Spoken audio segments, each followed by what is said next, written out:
The reality of a sexual healing journey looks a lot less like this and a lot more like this. Progress doesn't happen in a straight line, and many times it's hard to see the progress when you're in the spiral. You don't notice that you have moved an inch closer to freedom or grown in a new way. Usually, this is because a situation or reaction may look the same.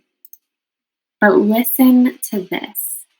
Growth can look like new awareness, reflecting afterward, and putting steps in place toward action for next time.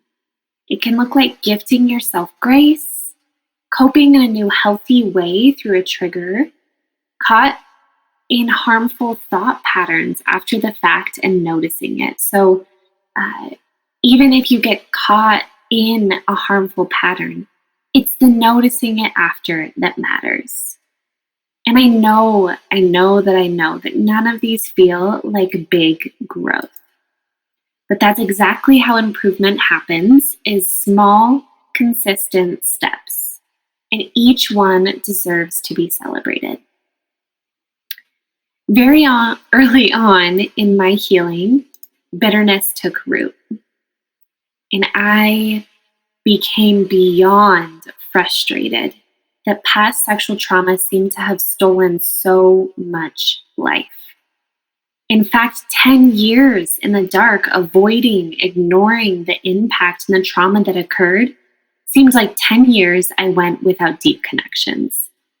Intimacy felt stolen, and not even with a partner, but with friends too. So here's a reality that I loathe.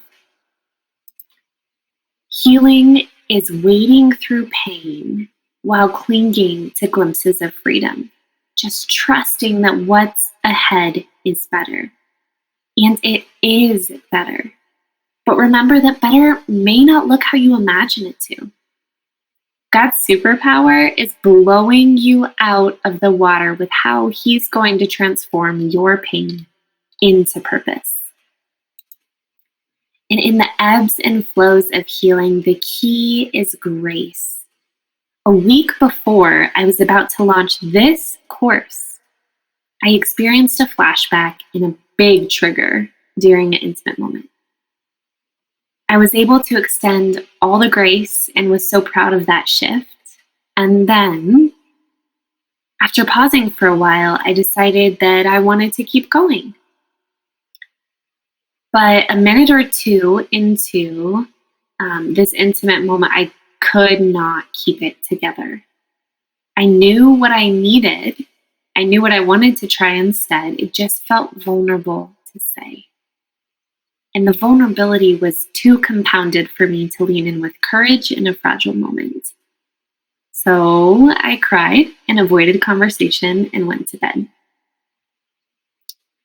This was a long time into my healing journey, and yet here I was, caught in the healing spiral. But what I couldn't acknowledge in that moment was how I had grown. I had grown in awareness of my body. I was able to identify the trigger, where it came from, and even the emotion that I was experiencing. I had grown in advocacy for myself and voiced that I needed to stop. I was courageous enough to try again, even if I didn't get it perfect. I allowed myself to be held tenderly in my fragility. I extended grace to myself in a way that I could not in the past.